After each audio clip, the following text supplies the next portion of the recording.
Hello my dear students, क्या हाल हैं आपके। जय श्री कृष्णा, राम राम भाई। सब ने गरीब किसान का नाम ले। जी जी जी, जय जवान जय किसान।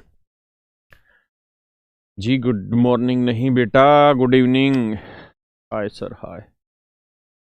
लग रहे हैं क्या कह रहे हो बैकग्राउंड इस ऐसा क्या किया है आज बैकग्राउंड में ऐसा क्या किया, कलर ही चेंज कर डाला। देखो यार मेरे बच्चों, बात को बड़े ध्यान से समझो। बैकग्राउंड में ऐसा क्या किया कि कलर ही चेंज कर डाला। समझाता हूं कि क्या होना है आज।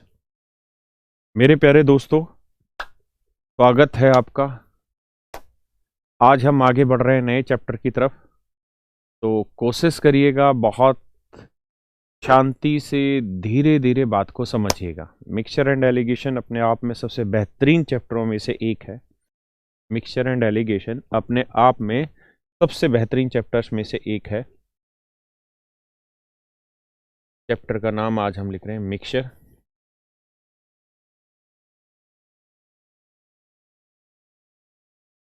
एंड एलिगेशन, या एलिगेशन एंड मिक्सचर। स्पेलिंग पे ना जाना। तो देखो यार, मिक्सचर क्या होता है, एलिगेशन क्या होता है, सारी कहानियों को समझेंगे। है, लड़की लोगों का क्वेश्चन का रिप्लाई तो दे दीजिए। अरे कौन बोले हैं लड़की लोगों? अच्छा, लड़की लोग हो खुद, बिहार से हो। तो देखो यार मेरे भाइयों, आज हम इस नए टॉपिक की तरफ बढ़ रहे हैं। कलर दिखाई तो ठीक दे रहा है ना? हाँ। आज हम इस नए टॉपिक की तरफ बढ़ रहे हैं। तो दो तीन बातों का आपको ध्यान रखना है। क्या कि मिक्सचर एंड एलिगेशन अपने आप में सबसे बेहतरीन चैप्टर में से एक है। इससे बेहतरीन कोई दूसरा टॉपिक नहीं। कारण क्या है कि पूरे अर्थमेटिक को ये कंप्लीट कर रहा होगा, इस बात में कोई दो राय नहीं। पूरे अर्थमेटिक को कंप्लीट कर रहा होगा ये टॉपिक। ये आपका एवरेज में भी लगेगा, ये आपका प्रॉफिट एंड लॉस में भी लगेगा, सीआई में भी लगेगा, एसआई में भी लगेगा, परसेंटेज में भी लगेगा। हर चैप्टर में अप्लाई होना होगा, पार्टनरशिप में भी अप्लाई होगा। तो इसको समझना बहुत ज़रूरी है। देखिए यार, बहुत सारे लोग इसे केवल कुछ मेथड तक सीमित कर देते हैं, और मैं आपके साथ इसे कुछ मेथड तक सीमित नहीं रखना चाहता। मैं इसकी सोच तैयार करवाना चाहता हूँ आपके। तो उसके लिए ज़रूरी है कि कुछ समय लगेगा ना। तो हैव सम पेशेंस। 2 से 3 क्लासें लगेंगी, तब जाके आप सच मायने में इसके पूरे कॉन्सेप्ट को समझ पाएंगे। तब तक चीज़ें थोड़ी थोड़ी समझ में आती रहेंगी, लेकिन थोड़ी थोड़ी होते होते 3 दिन में पूरा बंडल तैयार हो जाएगा पूरे कॉन्सेप्ट का, और वो पूरा आपको पूरी तरह समझ में आएगा, है ना। तो शांति से, आराम से सुनते रहिएगा मेरी। देखिए यार, मिक्सर एंड एलिगेशन होता क्या है वो समझा देता हूँ। देखिए यार, दो चीज़ों को मिक्स करना जो मिक्स हो सकती हैं उसे हम मिक्सचर कहते हैं, और दो चीज़ों के मिक्स करने के मेथड को हम एलिगेशन कहते हैं। How do we mix two things? The method that we are going to use to mix these two things is called alligation, है ना। फिर मैं इसको दूसरे शब्दों के अर्थ में भी समझाऊंगा। जैसे मान लीजिए आप एक लाला है, मिर्जापुर वाला लाला नहीं, बनिया वाला लाला। आप एक लाला जी हैं, और आप बेच रहे हैं जी क्या? दाल बेच रहे हैं, चना दाल बेच रहे हैं। तो चना दाल आप बेच रहे हैं, कंपटीशन मार्केट में पूरी तरह लगा हुआ है, और बगल वाला दुकानदार है भोला। भोला 20 रुपए किलो ही चना दाल बेच दे रहा है। तो सच मायने में ये है कि अगर प्योर चना लें तो प्योर चना ही 25 रुपए किलो आ रहा है दुकानदार को। लेकिन जो भोला है वो कह रहा है जी 20 रुपए पर किलोग्राम के हिसाब से चने को बेच दे रहा है। अब लाला ने दिमाग दौड़ाया, यार ऐसा कौन सा जादू है भोला के पास कि वो 20 रुपए किलो बेच दे रहा है और इसमें भी कुछ ना कुछ कमा रहा होगा। तो लाला ने सोचा, यार मैं ऐसा क्या करूं। तो लाला ने सुना किसी से कि भाई प्योर चना खरीदोगे तो 25 रुपए, लेकिन अगर दीमक खाया हुआ भुना हुआ चना लोगे, घुन खाया हुआ चना लोगे, यानी घटिया चना लोगे, घटिया घटिया चना लोगे, तो तेरी करे वो भाई मिल जाएगा 10 रुपए पर किलोग्राम। घटिया चना मिल जाएगा 10 रुपए पर किलोग्राम के हिसाब। अब लाला ने कहा यार फिर तो मैं इसी को बेच देता हूँ 20 रुपए के भाव से। तो मेरे जैसा कोई मैथ का मास्टर होगा, उसने समझाया कि ऐसे नहीं लाला, अगर तू इसको बेचेगा तो ग्राहक तुरंत समझ जाएगा तू घटिया चीज बेच रहा, वो तेरे पास एक बार तो ले जाएगा, दोबारा नहीं लेने आएगा। तो क्या करे लाला? तो उसने लाला को समझाया कि देख, भोला से चने लेते हैं ना, तो उसमें कुछ बढ़िया रहता है और कुछ घटिया रहता है, दोनों को मिक्स करके मिलाता है, ताकि ना तो ग्राहक को ये पूरी तरह एहसास हो कि वाह आज तो हमें समृद्धि प्राप्त हो गई इसके चने खरीद के, और ना ऐसा एहसास हो कि यार मेरे को तो लूट लिया, है ना।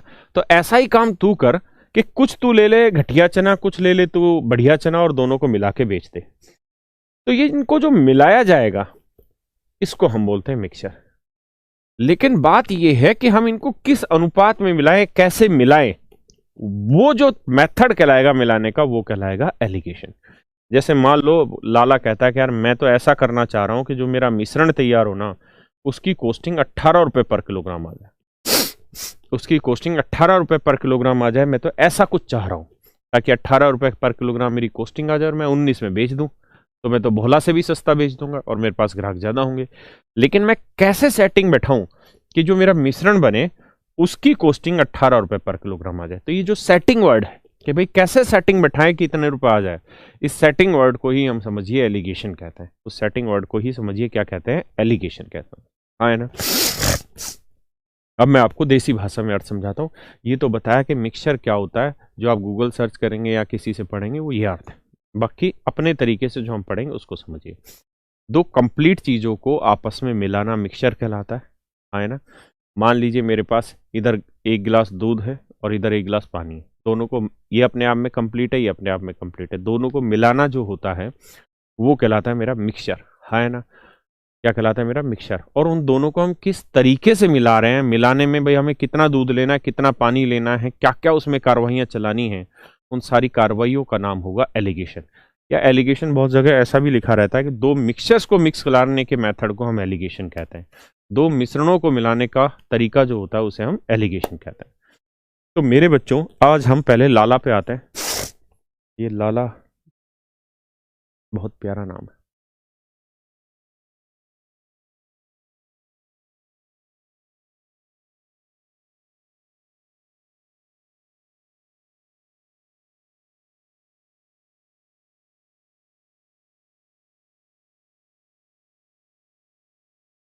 तो भैया लाला की बात चल रही थी, मैंने बताया कि मिक्सचर और एलिगेशन क्या होता है। तो आप में से जो भी भाई अभी तक इस बात को ना समझ पा रहे हो, आप प्यार उसे नफरत करते हैं क्या सर, एक गिलास दूध है और एक गिलास पानी, दोनों का अपने आप में कंप्लीट, अपने अपने कंप्यूटर दोनों ने मिलाने जो होता है। बकवास करा, क्या लिख रहा है, इतने बड़े बड़े मैसेज लिख रहे हो, इतना पढ़े जा सकते हैं कमेंट में। गुरुजी ऐसा क्या है मिर्जापुर में जो इतना ज़्यादा करेक्टर यूज़ कर रहे हो? अच्छा, दिल पे लगती है ऐसी फिल्म इसलिए यूज़, गैंग्स ऑफ वासेपुर दिल पे लगती है यूज़ कर। आ जाइए। बहुत बच्चों ने सलाह दी आश्रम देखो, देख नहीं पा रहे उसे देखेंगे एक बार, फिर उसके करेक्टर यूज करें।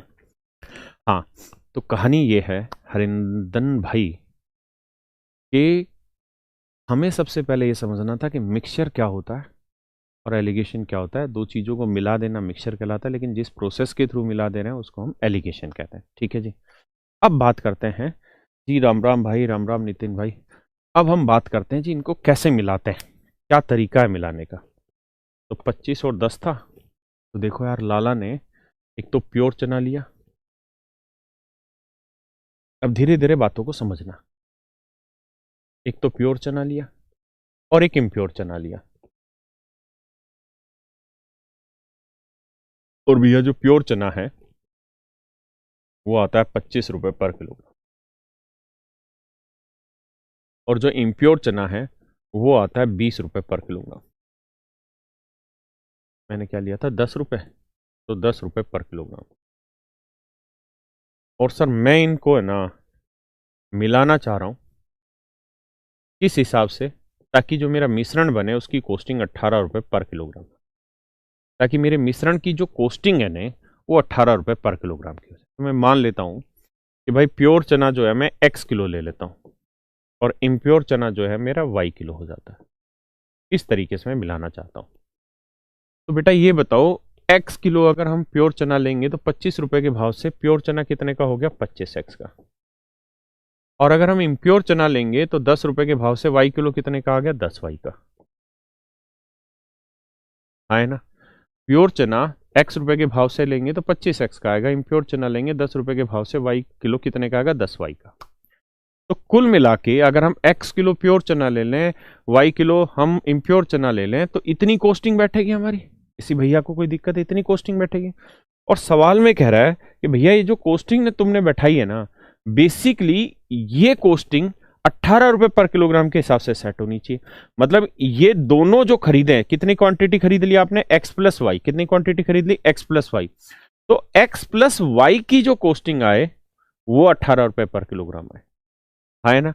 यानी यहां पे जो अमाउंट तय होगी उतनी ही अमाउंट x प्लस वाई को 18 से गुना करें तब भी आए, तो ये 18 रुपए किलो के हिसाब से सेटिंग बैठी, नहीं तो नहीं। ऐड हटाओ, ऐड कहां से आ गया? नीतीश इसमें, है ना? अब जरा ध्यान दो, तो ये कोस्टिंग और ये कोस्टिंग सेम होगी, तो 25x जमा 10y, 18x जमा 18y। तो भैया इधर लाओगे तो 8 7 15 7x, उधर ले जाओगे तो 8y। तो ये इक्वल है। अब आप अगर गौर से देखें तो x को यहीं रख लेते हैं, y बटे ले आते हैं, 8 यहीं रख लेते हैं, 7 बटे ले आते हैं। तो आपने देखा कि x की वैल्यू 8 है तो y की वैल्यू 7। इसका मतलब अगर हम यहाँ से 8 किलो चीज़ ले रहे हैं तो यहाँ से हमको फिर 7 किलो चीज़ लेनी, यहाँ से फिर हमको कितने किलो चीज़ लेनी होंगी? 7 किलो चीज़ लेनी। तो ये जो तरीका निकल के आ रहा है, ये जो रिजल्ट निकल के आया कि भाई यहाँ से 8 किलो लेंगे, यहाँ से 7 किलो लेंगे, तो ये किस तरीके से रिजल्ट निकल के आया? इस रिजल्ट के तरीके को हम एलिगेशन कहते हैं। 18 कहाँ से आ गया? 18 मैंने दिया था, 18 मैंने दिया था यार। वो इन दोनों को इस तरह से मिक्स करना चाहता है कि मिश्रण की कॉस्टिंग 18 रुपए पर किलोग्राम आ जाए। ये मैंने सवाल में बोला था आपको। नए बैकग्राउंड में आप 20 साल के लग रहे हो बेटा, मैं हुई 20 का। ये तो मेरा बाल विवाह हो गया इसका मतलब। यहाँ तक की बात आ रही है भाई समझ में? किसी भैया किसी भाई को कोई दिक्कत है यहाँ तक? नहीं। अब आगे की कहानी समझते कि पेपर में इसे कैसे करें।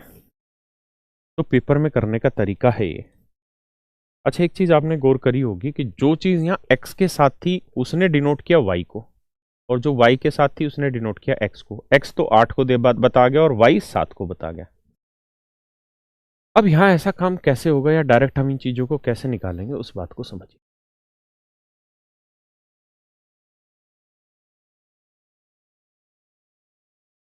देखिए मेरे, इसमें क्या होगा कि बेसिकली बड़े में से छोटी चीज घटानी है। हमेशा बड़े में से छोटी चीज घटानी। जैसे 25 में से 18 घटाना है, 25 में से 18 गया क्या है? 7। और 18 में से 10 घटाएंगे क्या आएगा? तो ये जो प्रक्रिया है, इस प्रक्रिया को हम बोलते हैं एलिगेशन। इस प्रक्रिया को हम बोलते हैं एलिगेशन। क्या? कि बड़े में से छोटा घटाना है, बड़े में से छोटा घटाना है, और क्रॉस वैल्यू लिखनी है, यानी यहां का डिफरेंस यहां लिखना है, यहां का डिफरेंस यहां लिखना है। ऐसा क्यों लिखते हैं हम? ऐसा डिफरेंस बताता हूं। देखिए, मैंने कहा कि थोड़ा समय लगेगा, थोड़ा वक्त लगेगा एक एक चीज को जानने में कि ऐसा क्यों होता है, हर क्यों का जवाब मिलेगा, बट आपको संयम बरतना होगा।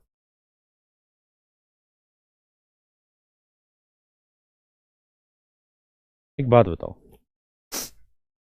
मैं आपको ये कह रहा हूं कि यार एक सेक्शन है ए, एक सेक्शन है ए, ए सेक्शन में 20 बच्चे स्टूडेंट, लिखते रहो 20 स्टूडेंट है। एक सेक्शन है बी, इसमें 30 स्टूडेंट है। एक सेक्शन है जिसमें 20 स्टूडेंट है, दूसरे सेक्शन में 30 स्टूडेंट। जो पहले वाला सेक्शन है, जो पहले वाला सेक्शन है, इनके औसत नंबर हैं 40 मार्क्स पर स्टूडेंट।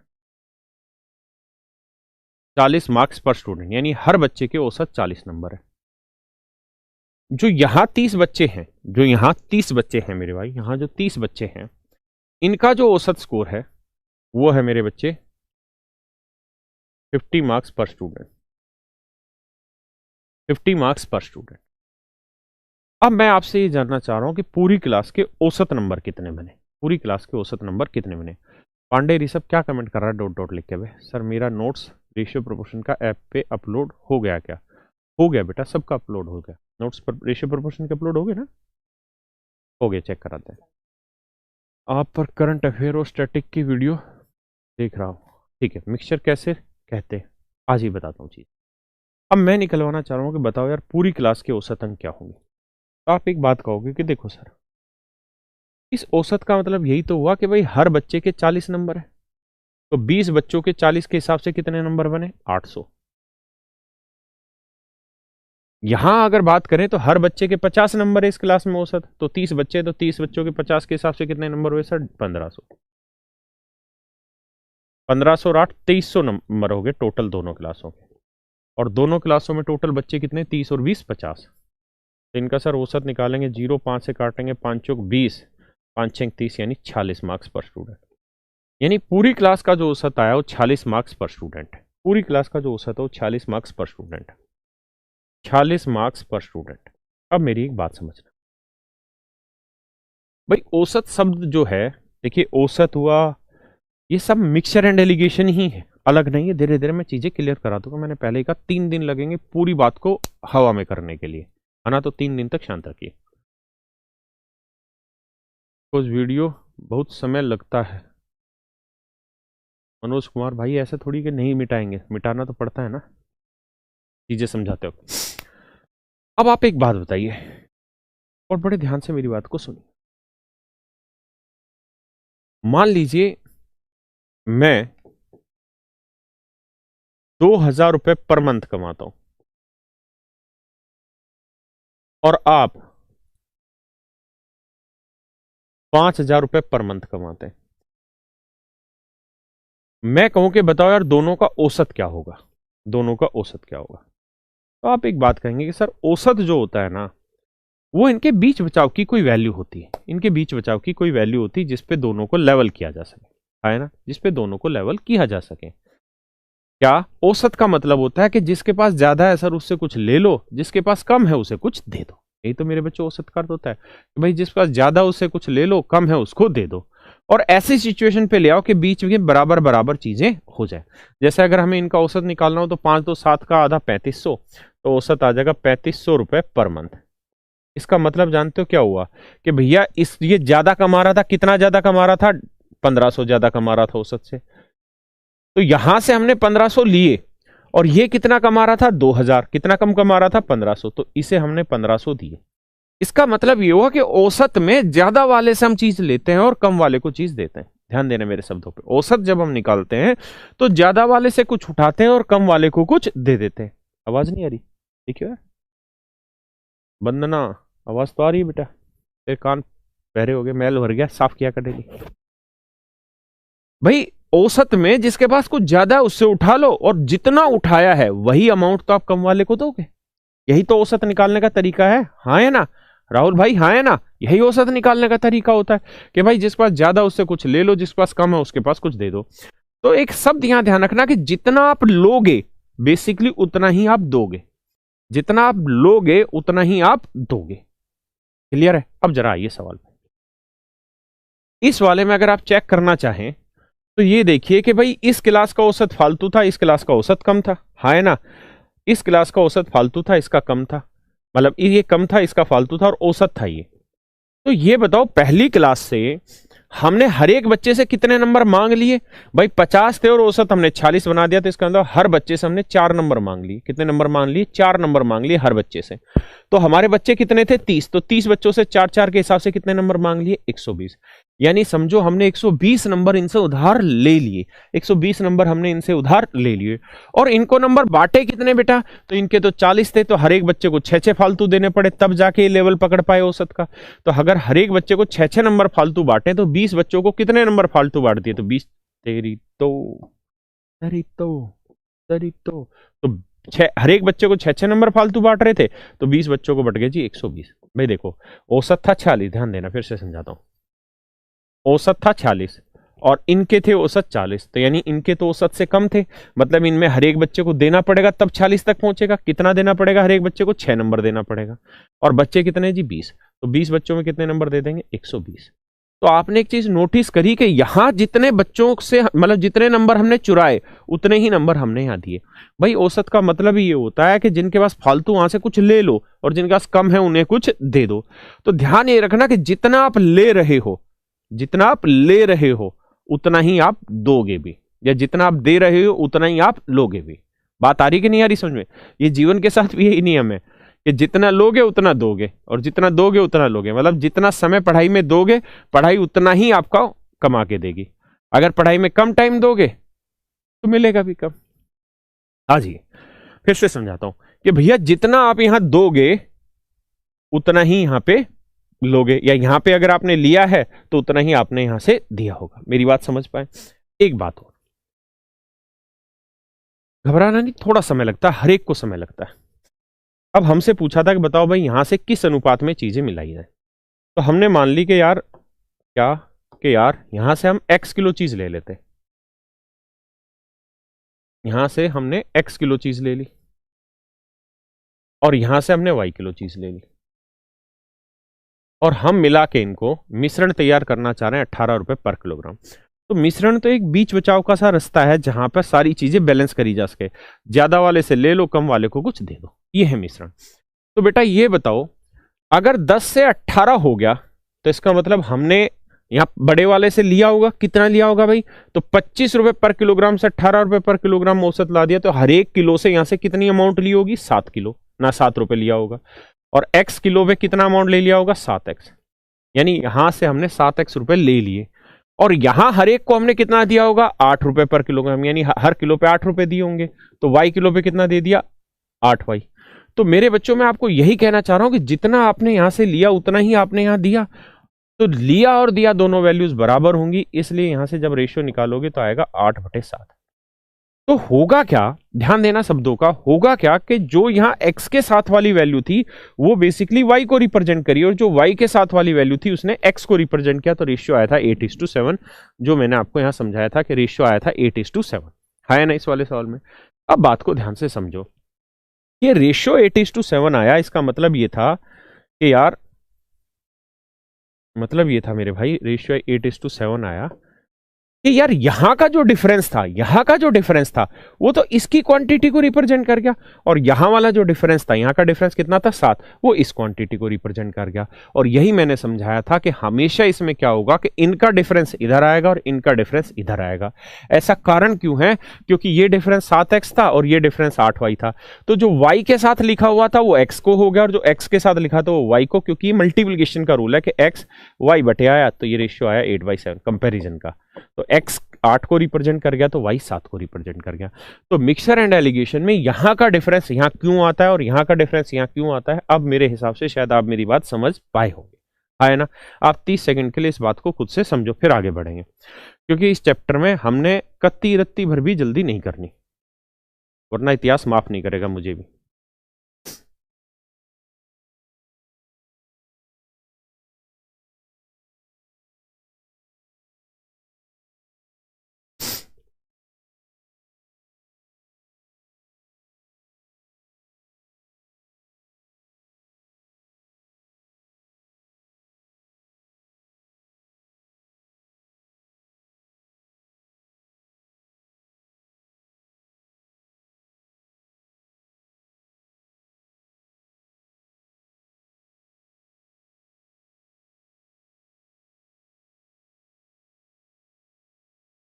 बात आई कि नहीं आई? हाँ डन सर जी। पूजा कुमार री या परमार सर, हो सके सीपीओ के, बेटा सब करा दें, टेंशन ना लो, बात को समझने की तो कोशिश करो। ना ना ना, 8-7 एवरेज नहीं हो, 8-7 तो क्वांटिटी का रेशियो हुआ, एवरेज तो ये है ना 18, एवरेज तो दे रखा है 18, है ना? डन, थैंक यू यार, क्रिस्टल क्लियर, वेरी गुड। बस तुम ऐसे कमेंट कर देते हो तो समझ लो खून बढ़ जाता। अब बात को समझो फिर से, अब मैं इसमें कुछ छेड़खानी करूंगा। एक बात बता मेरे भाई, कैसी है तेरी लुगाई है? कैसे हरामखोर वाली बातें बोल देता हूं मैं भी। आओ मस्त रहा करो। I love you mixer and allocation, ये हरामखोर एलिगेशन होता है, स्पेलिंग तो सही कर ले लव यू लिख के। सर हमारा कमेंट नहीं जाता है क्या शिवम भाई? सबका कमेंट जाता है, और बताया ना जितना तुम भेजोगे उतना तुम्हें लेना भी पड़ेगा। तो इतने सारे कमेंट भेज दोगे तो मिलेंगे कैसे वापसी? आओ भैया मेरी बात ध्यान से सुनो। अब मैं अगर मान लो इस चीज को छिपा दो, और अब मैं आपसे पूछूं कि भाई इनका एवरेज निकाल के बताओ क्या हो, इनका एवरेज निकाल के बताओ क्या हो। अगर यहाँ से 25 रुपए पर किलोग्राम है, यहाँ से 10 रुपए पर किलोग्राम है, और यहाँ इनका यहाँ से अगर हमने 8 यूनिट क्वांटिटी ली है तो यहाँ से 7 यूनिट क्वांटिटी ली है, ये इनका रेशियो है, तो बताओ मिश्रण का प्राइस क्या होगा? तो आप एक बात बताएंगे कि देखो सर ये 8 जो डिफरेंस है ना, ये बेसिकली कहीं और का नहीं है, यहाँ का है। यानी सर ये 8 जो है ना डिफरेंस, ये यहाँ से यहाँ तक का डिफरेंस है सर 8, और ये 7 जो यहाँ डिफरेंस आ रखा है ना, ये बेसिकली यहाँ से यहाँ तक का है। और मिश्रण जो होता है ना, या जो एवरेज होता है, वो दोनों के बीच का होता है, यानी 10 से बड़ा होगा और 25 से छोटा होगा। तो ये छोटा होगा तो 25 से 7 छोटा करोगे तो कितना आएगा? 18 रुपये, और 10 से 8 बड़ा करोगे तो भी कितना आएगा? 18 आए ना। मैं फिर से अपनी बात दोहराता हूँ, क्या कि अगर आपको इसकी जरूरत पड़ती है निकालने की, तो आप ये देखिए कि अगर ये अनुपात 8:7 है, अगर ये अनुपात 8:7 है, तो आप ऐसे देख लीजिएगा कि ये डिफरेंस 8 होगा तो ये डिफरेंस 7 होगा, है ना। ये डिफरेंस 8 होगा तो ये डिफरेंस 7 होगा। क्लियर है? ये डिफरेंस 8 तो ये 7, तो यानी 25 में से 7 घटा के ये वैल्यू आ जाएगी, या 10 में से 8 घटा के ये वैल्यू आ जाएगी। क्यों? क्योंकि मिश्रण जो है वो छोटे वाले से बड़ा होगा और बड़े वाले से छोटा होगा। यहां तक की बात आई समझ में? बोल दो ना भाई। पक्का है कच्चा? पक्का। बात आ रही समझ में? सीडीएस निकल सकता है इससे? अबे सीडीएस हरामखोर हवाबाजी, सीडीएस तो हम हवा में निकाल देंगे। अब आ जी जरा इसी सवाल पे आते हैं। अब मैं आपको सवाल में क्या कह रहा हूं ध्यान से। मैं कह रहा हूं ये 46 पूछ रहा हूं मैं। अब मैंने कहा भाई एक क्लास है ए, इसमें थे 20 बच्चे, 20 स्टूडेंट, और एक क्लास थी बी, इसमें थे कितने थे? 30 बच्चे। बड़े ध्यान से समझना, 3 दिन लगेंगे पूरी तरह क्लियर करने के लिए। अब मैं आपसे पूछ रहा हूं कि बताइए मिश्रण कितने नंबर का बना? मिश्रण कितने नंबर का बना? मिश्रण कितने नंबर का बना, ये आपको निकालना है। एक तो तरीका यही है कि भाई हर बच्चे के 40 नंबर तो 20 बच्चों के 800 नंबर हो गए, यहाँ हर बच्चे के 50 नंबर तो 30 बच्चों के 1500 नंबर हो गए, तो 1500 टोटल बच्चे हैं, 20 और 30 50 भाग दे देंगे तो उत्तर आ रहा था शायद 46। तो जी औसत आ गया 46 मार्क्स पर स्टूडेंट। एक तो तरीका था ये वाला। दूसरा क्या तरीका है? दूसरा तरीका ये है, समझने के लिए देखना, कि भाई औसत जो होगा ना वो इन दोनों के बीच में होगा, यानी औसत हर हाल में 40 मार्क्स पर स्टूडेंट और 50 मार्क्स पर स्टूडेंट के बीच में होगा, यानी इनके कहीं बीच में ही एवरेज आना है, इनके बीच में ही एवरेज आना है। मेरी बात ये मानते हैं कि नहीं मानते? है ना। यानी ऐसा नहीं होगा कि 40 से नीचे औसत चला जाए, या ऐसा नहीं होगा कि 50 से ऊपर औसत चला जाए, इन दोनों के बीच में ही कहीं ना कहीं एवरेज आना, ये बात आप समझते। अगर आप ये बात समझते हैं तो आपने ये देखा कि नंबर ऑफ स्टूडेंट्स का जो रेशियो है वो आ रहा है जी 2:3। इसका मतलब ये बना कि यहां पे अगर 2 बच्चे हैं, यहां पे अगर 2 स्टूडेंट है, तो यहां पे स्टूडेंट है 3। हाँ है ना, यहां पे स्टूडेंट है 3। मेरी बात समझ पा रहे हैं? और मैंने आपको यह भी बताया था कि यहां से यहां का जो डिफरेंस है, यानी 50 से एवरेज का जो डिफरेंस होगा वो यहां आता है, और इससे इसका जो डिफरेंस होगा वो यहां आता है। पिछले सवाल में यही तो बताया था बेटा कि यहां से यहां का जो डिफरेंस है वो इधर आता है, और यहां से यहां का जो डिफरेंस है वो इधर आता है। क्लियर है? अब बात को फिर से समझिए। यानी ये जो डिफरेंस होगा, यहां से यहां तक का जो डिफरेंस होगा, ये 2 यूनिट रिप्रेजेंट कर रहा होगा, और यहां से यहां तक का जो डिफरेंस होगा ये 3 यूनिट। तो आप ऐसे सवाल में क्या किया करें, आप सीधा ही 40 से 50 के बीच का डिफरेंस निकाल लो कितना बना। क्योंकि उस डिफरेंस को ही तो 3:2 में सेट करना है। तो 40 और 50 के बीच का डिफरेंस कितना है? 10। तो 10 को बेटा 3:2 में बांटोगे तो 3 2 5 5 2 10, तो ये 6 आ जाएगा, ये 4 आ जाएगा। इसका मतलब ये डिफरेंस है 6 और ये डिफरेंस है 4। आपका यहाँ माइनस क्यों लिखा है? इसलिए क्योंकि बड़े में से घट के आएगा और छोटे में जोड़ के आएगा। तो 40 में 6 जोड़ा 46, 50 में से 4 गया 46, तुरंत उत्तर निकल के आ गया, है ना। तो आप इस बात को ध्यान रखना कि जब भी ये चीज निकालनी हो आपको, जब भी ये चीज आपको निकालनी हो, तो सच मायने में तरीका ये रहता है कि इन दोनों वैल्यू का डिफरेंस निकाल लो, 40 और 50 का डिफरेंस निकाल लो। जैसे हमने यहाँ 40 और 50 का डिफरेंस निकाला, क्यों निकाल लिया? क्योंकि एवरेज इनके बीच में कहीं होगी और इन डिफरेंस का रेशियो ही क्रॉस में दे रखा होता है कि इस डिफरेंस का यहाँ रेशियो, इस डिफरेंस का यहाँ रेशियो, हाँ है ना। तो आप किया क्या करो इन सवालों को कि इसके और इसके बीच का डिफरेंस निकाल लो। 40-50 का डिफरेंस 10, 10 को 3:2 में बांट दो, तो ये डिफरेंस आ जाएगा, ये डिफरेंस आ जाएगा, उठा के सोल्व कर दीजिए आपका, हाँ है ना। अब हम आगे बढ़ते हैं और क्वेश्चन के थ्रू धीरे धीरे बातों को समझते हैं, घबराने का नहीं है। अब वही काली काली रात, काले काले सवाल, पढ़ो। इसके नोट से नहीं, ये साफ सुथरे नहीं, इसको अपलोड कर दे, पढ़ो जी। अबे भाई जीवन में आप कभी गुस्सा, रोज गुस्सा होता हूँ भाई। मैं बहुत अच्छा व्यक्तित्व अपना तैयार नहीं कर पाता हूँ, सोचता हूँ लेकिन कर नहीं पाता।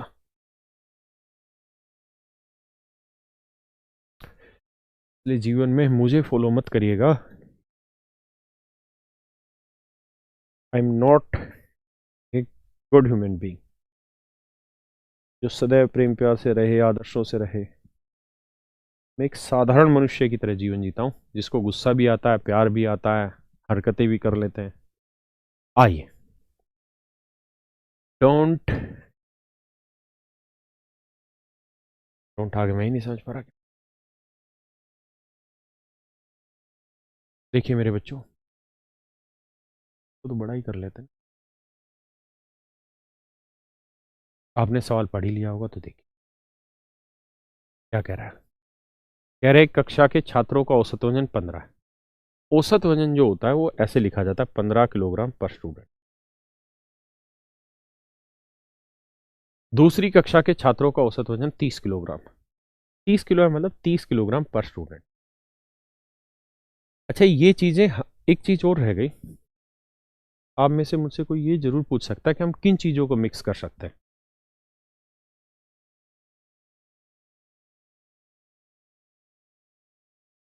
विच थिंग्स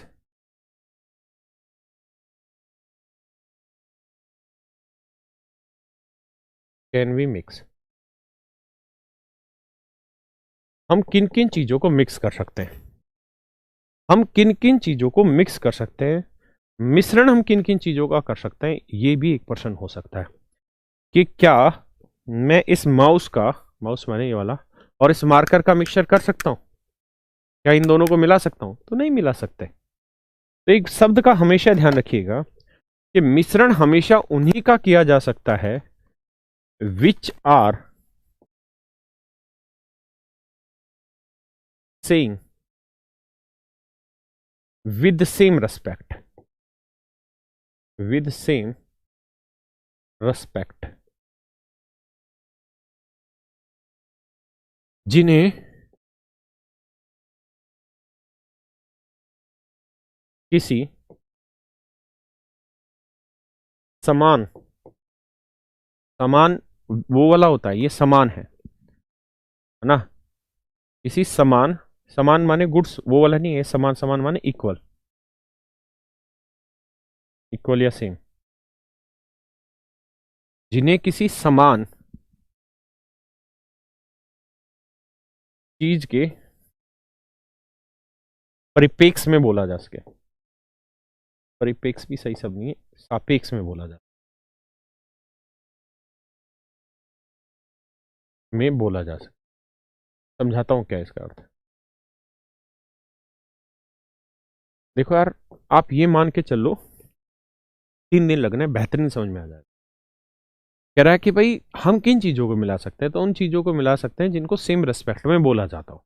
जैसे मैं आपको कहूं कि यार 15 किलोमीटर पर आवर, को आप 12 रुपए पर किलोग्राम में मिला दो, तो क्या इन दोनों चीजों का मिक्स हो सकता है? इन दोनों प्राइस का मिक्सन हो सकता है? नहीं हो सकता, कभी नहीं हो सकता। क्यों नहीं हो सकता? क्योंकि यहां तो ये बोली जाती है किसके रेस्पेक्ट में? आवर के रेस्पेक्ट में, और यहां बोली जा रही है किसके रेस्पेक्ट में? किलोग्राम के रेस्पेक्ट। समझ में आया भाई? 15 किलोमीटर, 15 किलोमीटर, 15 किलोमीटर, बेटा 15 किलोमीटर जो है ना, वो तो 15 की यूनिट है कि भाई 15 क्या है? किलोमीटर है। और ये पर आवर का मतलब बना कि 15 किलोमीटर 1 घंटे में चली गई, यानी 1 घंटे में चली गई दूरी 15 किलोमीटर है। यानी किसके रेस्पेक्ट में बोली गई? 1 घंटे की। बेटा इसी चला थोड़ी देर। ये 12 रुपए, 12 क्या है भैया? रुपए। ये तो 12 की तो यूनिट है रुपए, और पर किलोग्राम मतलब ये 12 रुपए किसके रेस्पेक्ट में बोला गया? किलोग्राम के। यानी 1 किलो की चीज है 12 रुपए। तो ये रेस्पेक्ट वाली बात समझ में आई? जिस चीज के रेस्पेक्ट में आप बोलने लग रहे हैं, अगर वो दोनों की वो रेस्पेक्ट सेम है, यानी वो दोनों के सापेक्ष सेम है, तभी उन चीजों को मिश्रण कर सकते हैं, अदरवाइज हम उन दोनों का मिश्रण नहीं कर सकते। जैसे मैं आपसे कहूं 15 रुपए पर केजी, 20 रुपए पर लीटर, क्या इन दोनों को मिक्स कर सकते हैं? तो आंसर होगा जी नहीं कर सकते। क्यों नहीं कर सकते भैया? इसलिए नहीं कर सकते क्योंकि ये 15 रुपए पर किलोग्राम के रेस्पेक्ट में, ये 20 रुपए पर लीटर के रेस्पेक्ट में है ना। यानी हम तभी मिश्रण कर सकते हैं जब दोनों किसी सेम चीज के रेस्पेक्ट में हो, जब दोनों किसी सेम चीज के रेस्पेक्ट में हो, जब दोनों किसी सेम चीज के रेस्पेक्ट में हो। दूसरी बात, अब मैं आपसे ये कहूं कि बेटा 40 मार्क्स पर स्टूडेंट एवरेज है और 20 किलोग्राम पर स्टूडेंट, ये एवरेज वेट है, ये एवरेज मार्क्स है। बताओ क्या इन दोनों को मिक्स कर सकते हैं? तो आप कहेंगे देखिए 40 क्या है? नंबर। यहां तक तो सही। किसके रेस्पेक्ट में? स्टूडेंट, यानी हर स्टूडेंट के 40 नंबर। यहां 20 क्या है? वेट है, किलोग्राम। किलोग्राम से 20 की यूनिट पता चली। किसके रेस्पेक्ट में? हर स्टूडेंट। तो सच मायने में देखें तो ये भी स्टूडेंट के रेस्पेक्ट में था, ये भी स्टूडेंट के रेस्पेक्ट में था। इसका मतलब दोनों ही एक ही रेस्पेक्ट में थे। लेकिन क्या दोनों मिक्स हो सकते हैं? तो आंसर होगा नहीं। इसका मतलब यहां से एक नियम हमें और भी ध्यान देना था, क्या? कि दूसरा जो पॉइंट था इसमें,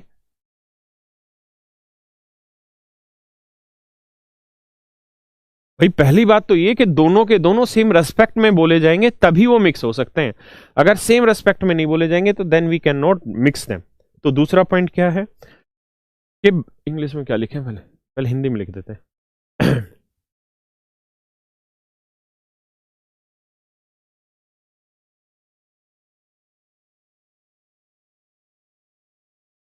जब सभी की यूनिट, इकाई भी समान हो,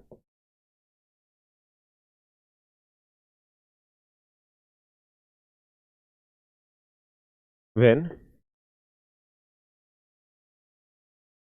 the unit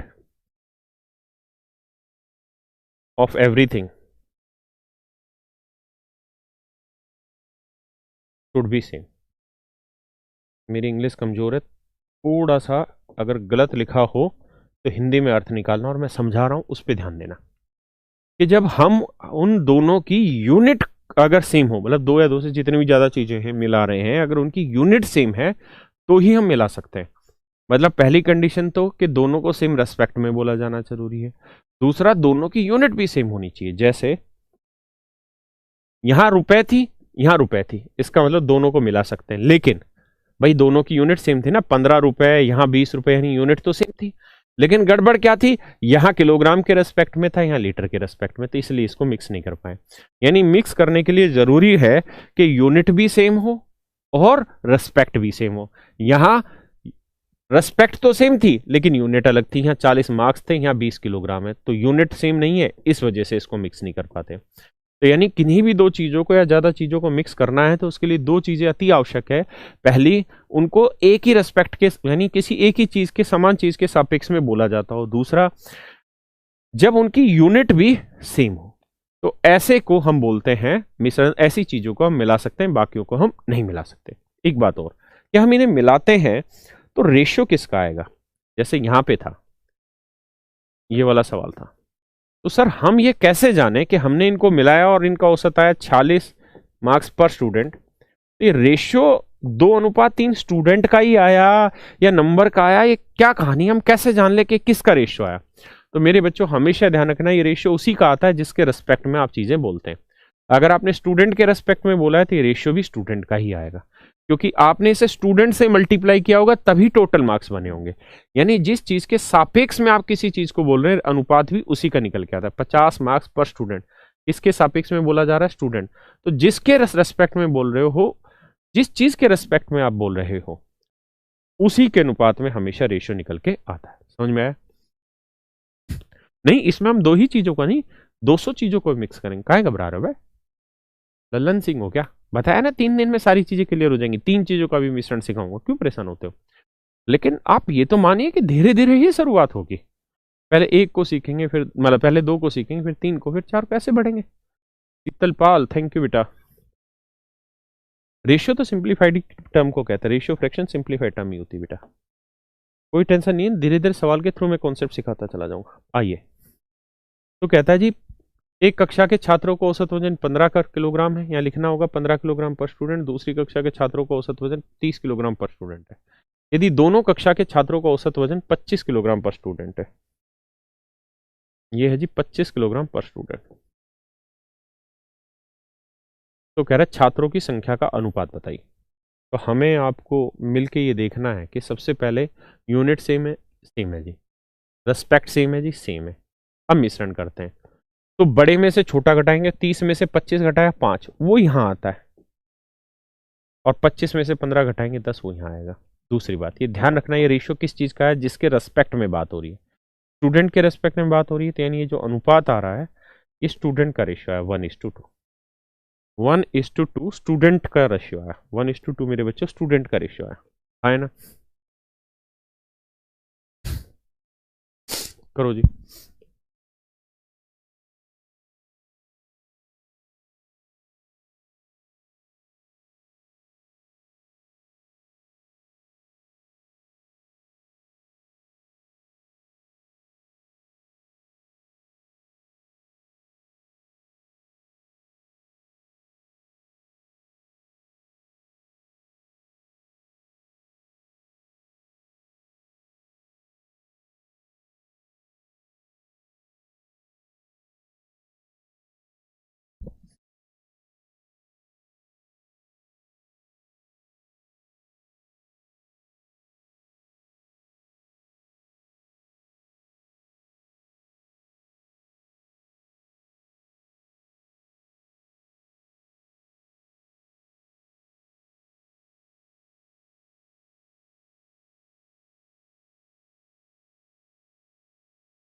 आइए,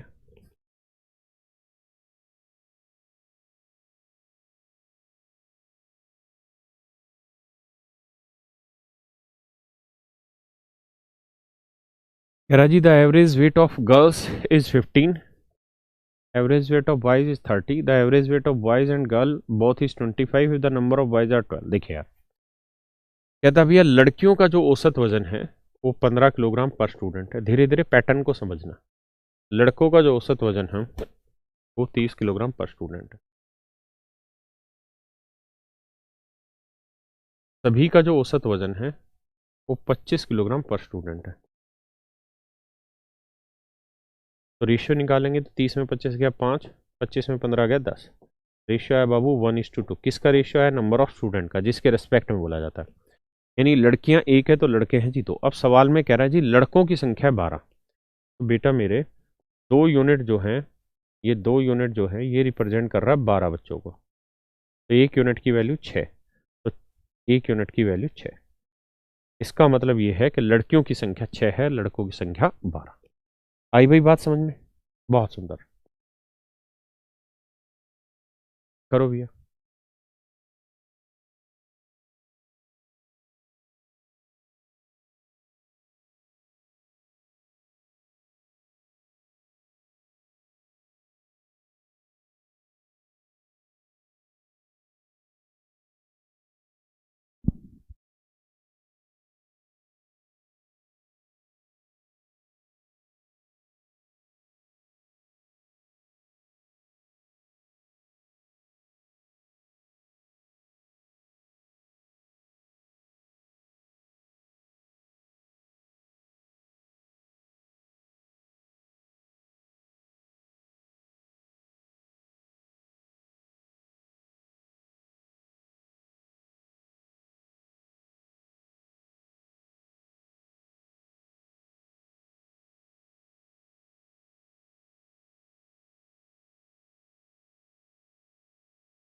देखिए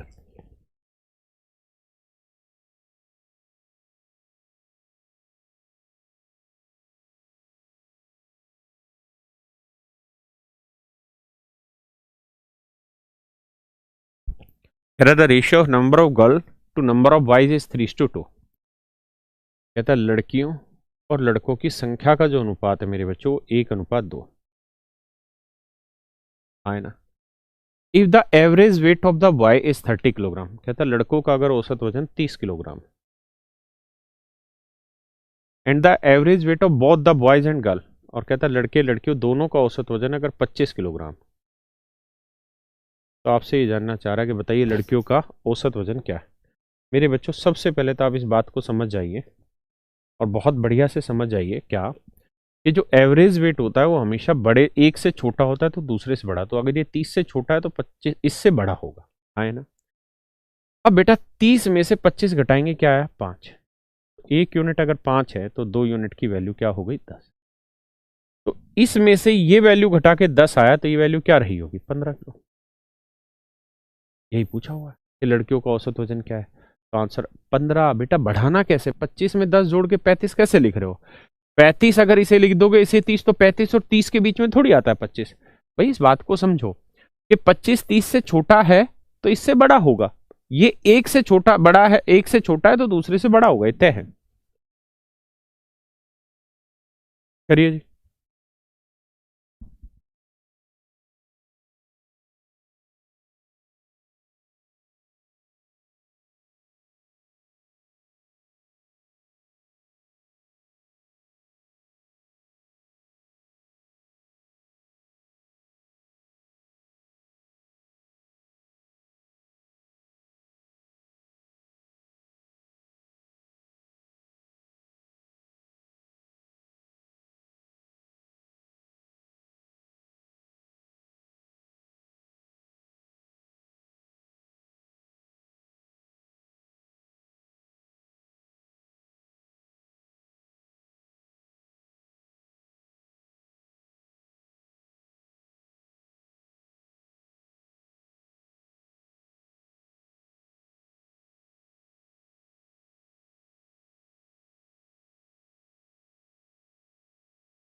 दादाजी कक्षा के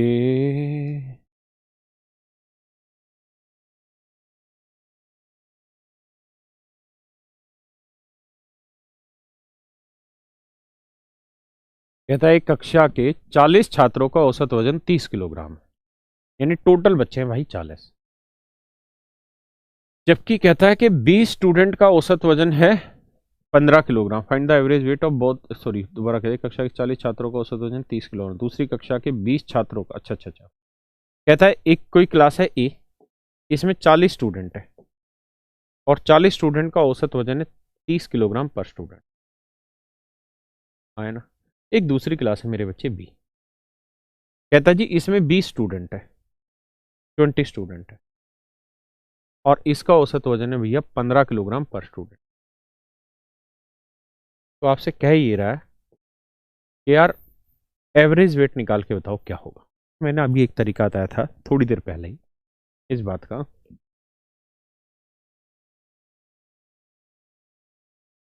कि जब भी आपको मिश्रण निकालना हो, एवरेज निकालना हो, तो तरीका ये है कि इन दोनों का डिफरेंस ले लो। जैसे 40-50 का डिफरेंस 10 आया, उसे 2:3 में बांट दो तो ये डिफरेंस निकल के आ जाएगा, आया ना। तो ये जितना डिफरेंस होगा उतना ये होगा, जितना ये होगा उतना ही। तो वही सेम काम हमको यहाँ पे भी करना है बबुआ। देखिए जरा यहाँ बेटा 30 और 15 का डिफरेंस कितना है, तो आप कहेंगे 30 और 15 का डिफरेंस तो सर 15 है, और यहां इनका रेशियो लेंगे तो ये आएगा 2:1। तो 15 को मेरे प्यारे प्यारे बच्चों 2:1 में बांट दो, तो 2 और 1 3, 3 यूनिट 15, 1 यूनिट 5, 5 दूनी 10, 5। तो ये वैल्यू है 10 और ये वैल्यू है 5, है ना। तो 30 में से ये वैल्यू घट के 5 आएगी और इसमें से 15 घट के 10 आएगी। आप क्या ऐसा क्यों? ऐसा इसलिए क्योंकि जो औसत होगा ना बेटा वो 30 से छोटा होगा और 15 से बड़ा होगा। हाँ है ना? तो ये 5 ये वाला डिफरेंस है और ये 10 ये वाला डिफरेंस है। तो 15 में 10 जोड़ के 25 लिख लो या 30 में से 5 घटा के 25 लिख लो, दोनों ही तरीके से आंसर सेम है। बात आ रही है? शिव कुमार मीना भाई लगातार कमेंट एक ही आंसर के मत करिए, एक बार आंसर दिया कर बस। बताइए जी।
देखो यार, कहता है अलग अलग कीमत की दो तरह के दूध हैं। अलग अलग कीमत के दो तरह के दूध हैं, उन्हें 2:3 में मिलाया गया। पहली टाइप को ए मान लेते, दूसरी टाइप को बी मान लेते। कहता है इन्हें जो 2:3 के अनुपात में मिलाया है।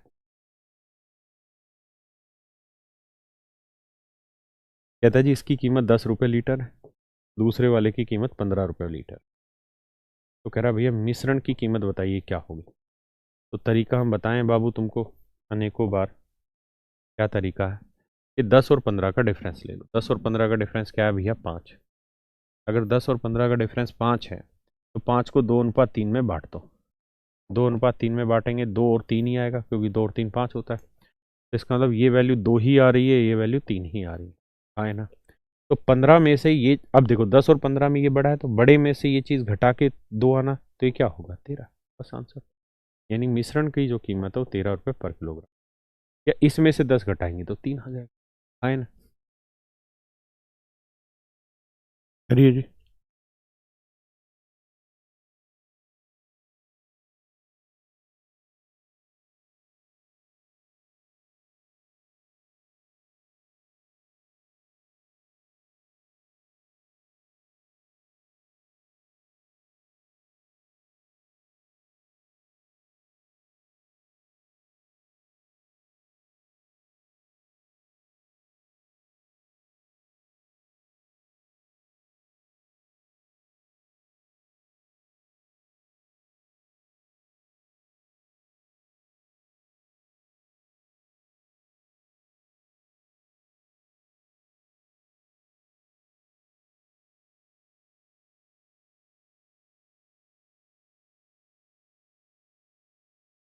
आइए यार।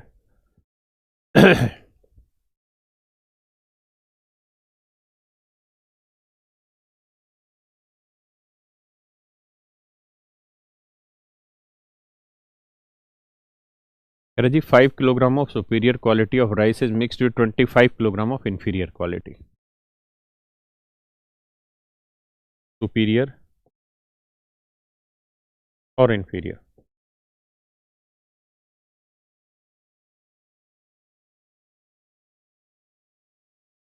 तो कहता है 5 kilogram of superior quality of rice is mixed with 25 kilogram of inferior. 5 kilo superior quality ले लो जी और 25 किलो ले लो भैया इन्फीरियर क्वालिटी। कहता है दोनों को मिक्स कर दो। The price of superior quality and inferior quality is 18 and 12।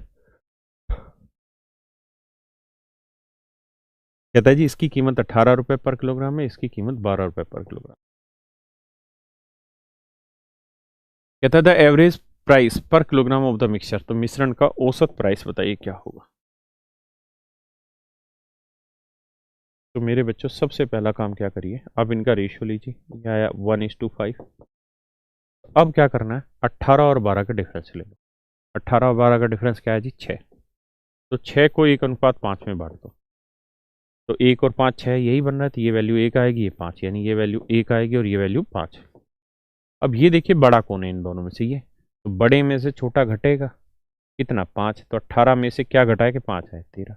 या 12, इसमें से 12 घटा के 1, तो ये 13 आ गया। तो कीमत आ गई जी 13 रुपये पर किलोग्राम। बात आई कि नहीं आई समझ में भाई, बताइए।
देखिए यार, कह रहा जी 16 रुपये लीटर वाइन को 16 लीटर वाइन को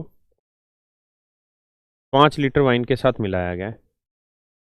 इस तरह के वाइन की कीमत 12 रुपये लीटर है, और 5 लीटर पानी, ये भैया वाटर है और ये पानी, वाटर और वाइन, ये वाइन। वाइन की कीमत है 12 रुपये लीटर, और पानी थोड़ा महंगा है, उसकी कीमत है 33 रुपये लीटर। ठीक है भैया, तो बताना है मिश्रण क्या प्राइस क्या होगा, ये हमारा सवाल है। तो बाबू मेरे तरीका ये होगा कि सबसे पहले तो आप इसका रेशियो ले लो, तो 16:5 ही आएगा। अब क्या करो, 12 और 33 के बीच का डिफरेंस, तो 12 और 33 के बीच का डिफरेंस 21, तो 21 को 16:5 में बांट दो, तो 16 5 21, तो ये वैल्यू 16 आ गई, ये वैल्यू 5 आ गई। तो 33 में से ये चीज़ घटा के 16 और इसमें से 12 घटा के 5, तो ये वैल्यू आएगी 17।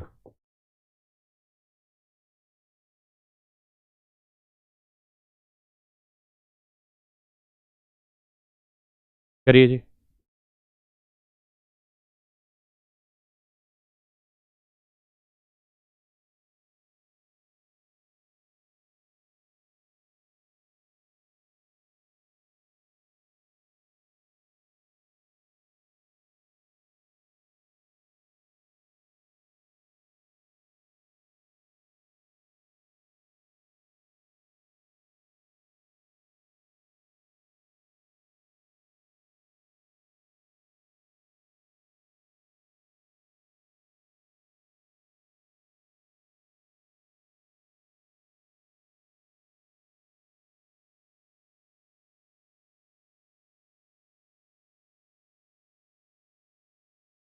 नमस्कार। सामान्य सा प्रश्न है और आश्चर्य की बात यह है बहुत सारे व्यक्ति मन में बड़े भैया सुबह उठने के तरीके बता रहे हैं। देखिए यार, कहता है Bhuvnesh travel 30 minutes at the speed of 25 kilometre per hour.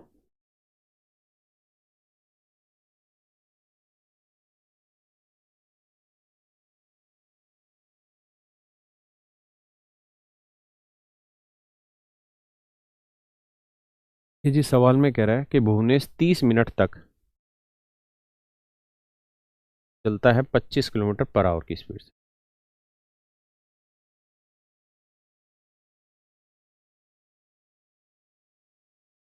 और अगले 20 मिनट तक चलता है 40 किलोमीटर पर आवर की स्पीड से। तो उसकी औसत चाल निकाल के बताइए। तरीका पता है आपको बेटा। एवरेज स्पीड अगर आपको निकालनी है तो सबसे पहले इनका रेशियो ले लो। रेशियो लेंगे तो यहाँ आएगा 3:2। तो 25 और 40 का डिफरेंस आया 15। तो 3:2। 3 और 2 5, 5 यूनिट 15, 1 यूनिट 3, 3 × 3 = 9, 3 × 2 = 6। तो ये वैल्यू 9 थी, ये वैल्यू 6 आया ना। तो 40 में से ये घटा के 9 आया तो ये 31 आ गया। एवरेज स्पीड आई 31 किलोमीटर पर आवर।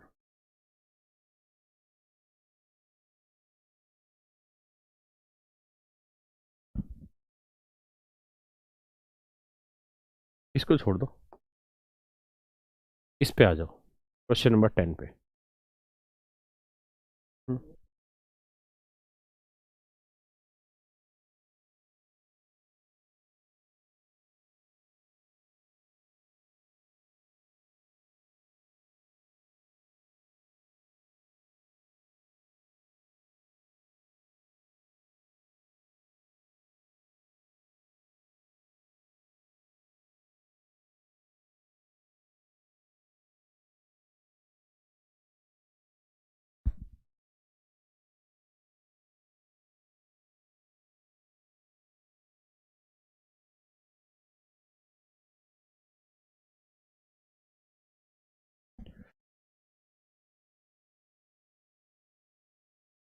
देखिए यार, कह रहा है Bhuvnesh covered 150 kilometre distance in 10 our.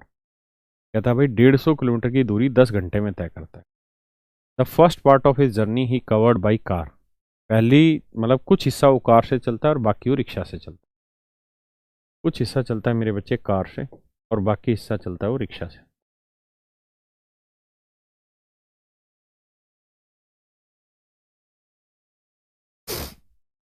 The speed of car and rickshaw is 20 kilometre and 12 kilometre per hour. Car की स्पीड है 20 किलोमीटर पर आवर और 12 किलोमीटर पर आवर।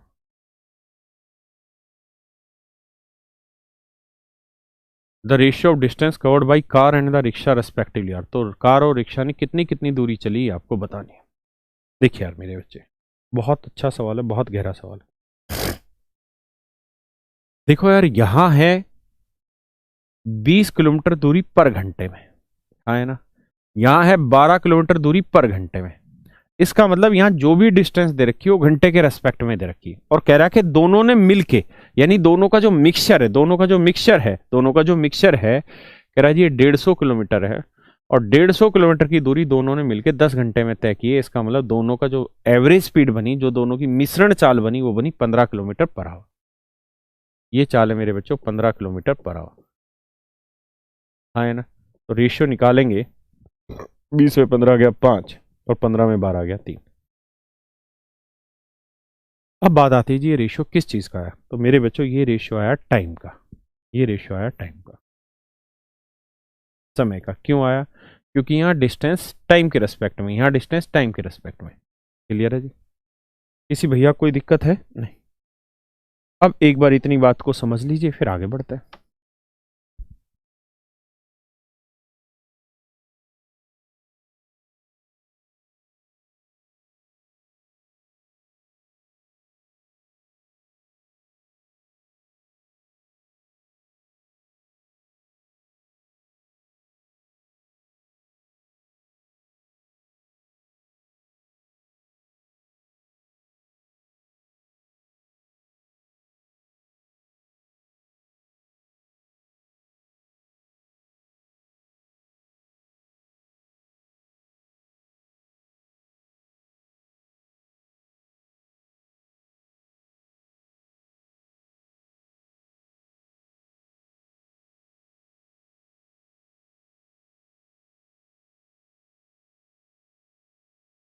आइए यार दोस्तों, अब हमें देखना है कि पूछा क्या है। तो मेरे बच्चों सवाल में कह रहा है जी टाइम का रेशियो ना डिस्टेंस का रेशियो बताओ। तो जब भी आपसे रेशियो पूछा जाता है तो वहां आपको एक्चुअल टाइम निकालने की जरूरत नहीं होती। परसेंटेज में पढ़ा होगा, मैंने सिखाया था कि जब भी आखिरी में कंपैरेटिव वैल्यू चाहिए होती है तो वहां हमें रियल वैल्यू निकालने की जरूरत कतई भी नहीं होती, मात्र कंपैरिजन से हमारा काम हो जाता है। तो अगर आप यहाँ गौर से देखें तो कंपैरिजन से काम हो जाएगा। भाई कार से रिक्शा से, कार की स्पीड है 20 किलोमीटर पर आवर और रिक्शा की स्पीड है 12 किलोमीटर पर आवर, है ना। कार जो समय ले रही है वो कितना ले रही है, 3 यूनिट। अगर कार 3 यूनिट समय ले रही है तो डिस्टेंस होती है स्पीड इनटू टाइम, तो आएगा 60 किलोमीटर, है ना। रिक्शा टाइम कितना ले रही है, 5 यूनिट, तो 12 की स्पीड से, तो रेशियो आएगा 1:1। अगर कहता कि एक्चुअल डिस्टेंस बताओ, कार ने कितनी चली रिक्शा ने कितनी चली, तो फिर हमें एक्चुअल टाइम चाहिए था। फिर हम कहते हैं कि भाई ये टाइम 3 और 5 कितना है, 8 यूनिट, जबकि एक्चुअल में दोनों ने चलने में जो समय लिया है वो 10 घंटे। तो 8 यूनिट 10 घंटे, 1 यूनिट 10/8 घंटे, और फिर 3 की वैल्यू निकालते, फिर 5 की वैल्यू। समझ में आ रही बात।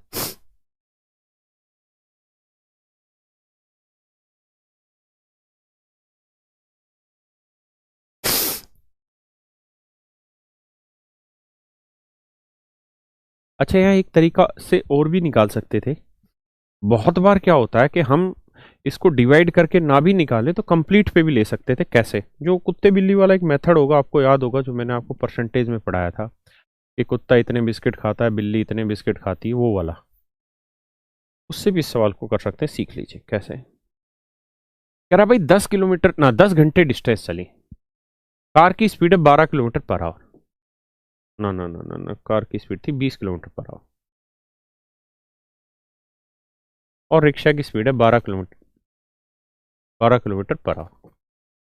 तो मान लो यार, अगर वो 10 के 10 घंटे, मान लो मेरे बच्चों, अगर वो 10 के 10 घंटे कार से चला होता तो 20 × 10 कितनी डिस्टेंस चल लेता, 200 किलोमीटर। और अगर मान लो बेटा वो 10 के 10 घंटे रिक्शा से चला होता, मान लो 10 के 10 घंटे रिक्शा से चला होता तो डिस्टेंस होती 120। मान लीजिए अगर वो 10 के 10 घंटे रिक्शा से चला होता तो 120 किलोमीटर दूरी चलते, और 10 के 10 घंटे अगर कार से चला होता तो 200 किलोमीटर दूरी चलता। लेकिन एक्चुअल में दोनों से मिलकर उसने दूरी चली है 150 किलोमीटर। तो 200 में से 150 गया 50, और 150 में 120 गया 30। तो रेशियो निकालेंगे तो आएगा 3:5। रेशियो निकालेंगे तो आएगा 3:5। यानी कार से 3 यूनिट डिस्टेंस चली है तो रिक्शा से चली है 5 यूनिट, है ना। आप ऐसे भी इस क्वेश्चन को कर सकते थे। हाँ अंकित भाई, बिल्कुल सही बताया तूने। करिए जी इस सवाल को।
देखिए यार, पढ़िए सवाल।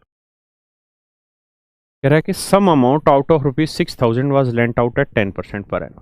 कहता है कुछ धन तो 10% दर पर उधार दिया गया। बहुत सारे बच्चों को ये समझ नहीं आएगा कि रेट किसके रेस्पेक्ट में बोली जाती। तो पहले तो आज इस बात को आप समझ लें कि रेट किसके रेस्पेक्ट में बोली जाती।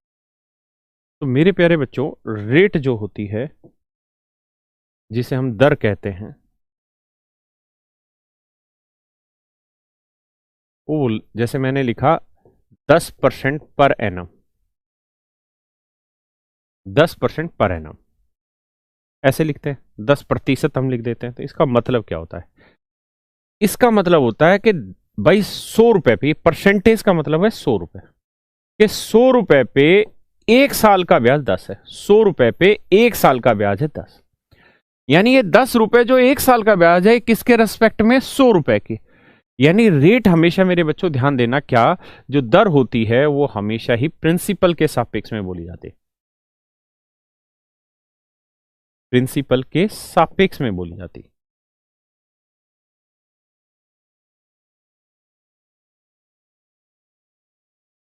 दर हमेशा ही प्रिंसिपल के सापेक्ष में बोली जाती है, इस बात का ध्यान रखिए। है ना? दर हमेशा ही मेरे बच्चों प्रिंसिपल के सापेक्ष में बोली जाती है। ठीक है? प्रति 100 मतलब प्रति 100 पे ब्याज है 10। यानी हर 100 रुपए पे, हर 100 रुपए प्रिंसिपल पे ब्याज है 10।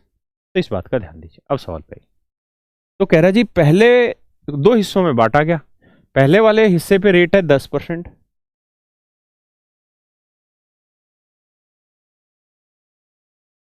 पहले वाले हिस्से पे रेट है 10%। दूसरे वाले हिस्से पे रेट है बाबू 20%।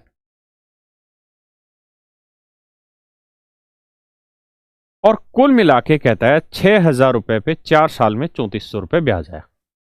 तो हमें मिश्रण की रेट निकालनी होगी। तो भाई 6,000 रुपए प्रिंसिपल है, रेट आर है, टाइम है 4 साल, इतना साधारण ब्याज बना, और ये साधारण ब्याज है जी 3,400 रुपए के बराबर। तो कैसे कैलकुलेट करें? 2 जीरो तो यहाँ काट दो, अब 1 जीरो और काट दो। 4 8 32, 4 5 20, तो रेट आ गई 85/6 बटे 6%। 85/6 का मतलब 14 सही 1/6%, क्योंकि 14 6 84 और 1 85/6%। क्या आप मेरी बात को समझते हैं यहाँ तक? हाँ है ना? यानी रेट हो गई 14 सही 1/6%। तो मेरे बच्चों, अगर रेट 14 सही 1/6% निकल के आई मिश्रण की, तो यानी मिश्रण की रेट है 14 सही 1/6%। हम मान लेते हैं 2 स्कीमों में पैसा इन्वेस्ट हो रखा है। पहली स्कीम का नाम है ए और दूसरी स्कीम का नाम है बी। पहले वाली पे 10% ब्याज है, दूसरे वाली पे 20% ब्याज है, दोनों पे 14 सही 1/6% ब्याज है। तो देखिए जी, 20 में से 14 से 1/6 घटाएंगे तो वो घटाना सिखा रखा है। 14 की जगह 15 घटाओ, 5 बचा, 6 में से 1 गया, 5/6। और इसमें से 10 घटाओगे तो सीधा ही 4 सही 1/6। 6 5 30 और 5 35/6। 6 चौक 24 और 1 25/6। मेरे बच्चे रेशियो निकालेंगे। 6 से 6 घटा, 5 7 35, 5 5 25। तो रेशियो आया 7:5 का। बात आता है ये 7:5 किस चीज़ का रेशियो आया? तो मेरे बच्चों, इस बात का ध्यान रखिए कि रेट जो होती है वो हमेशा बोली जाती प्रिंसिपल के रेस्पेक्ट में। तो जिसके रेस्पेक्ट में बोलोगे, रेशियो भी उसी का निकल के आएगा। इसका मतलब यहाँ जो अनुपात निकल के आएगा ना, वो भी प्रिंसिपल का आएगा। तो 7 और 5 12, यानी पहले पे 7 यूनिट इन्वेस्ट तो दूसरे पे 5। तो 7 और 5 12 यूनिट टोटल धन है, और टोटल धन एक्चुअल में 6,000। तो 1 यूनिट की वैल्यू आएगी 12 5 60, 500 रुपये। 1 यूनिट की वैल्यू 500 रुपये, तो 5 यूनिट की वैल्यू 2500 रुपये। हाँ है ना? और 7 यूनिट की वैल्यू 7 5 3500 रुपये। ये दो हमारे आंसर आ गए। यानी पहले वाले हिस्से पे 3500 रुपये इन्वेस्ट है, तो दूसरे वाले हिस्से पे 2500 रुपये इन्वेस्ट है।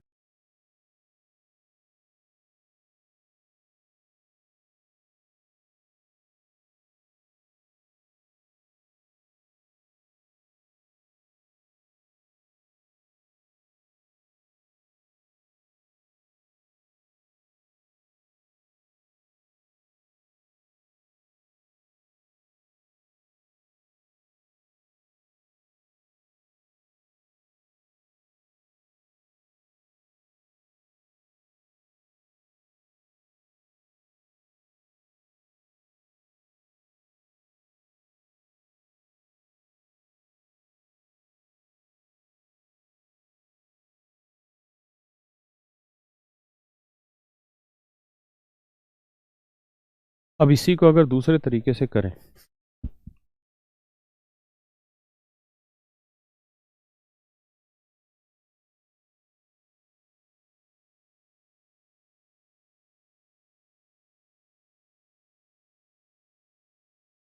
देखिए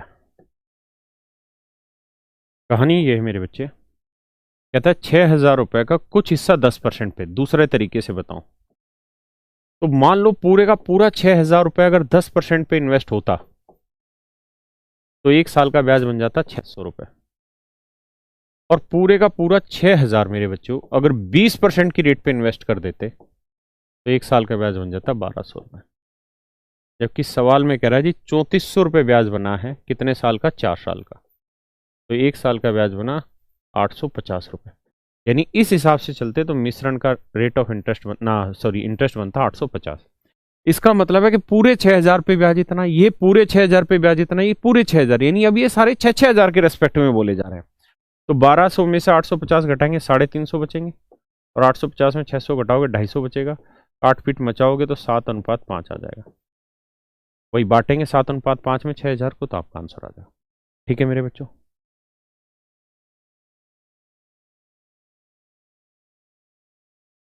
हाँ तेरी बंद कर दी, करिए जी। ये चलिए आज इतना रखते हैं, बाकी फिर अगली क्लास में मिलेंगे आपसे कल और आगे बढ़ें। थैंक यू यार।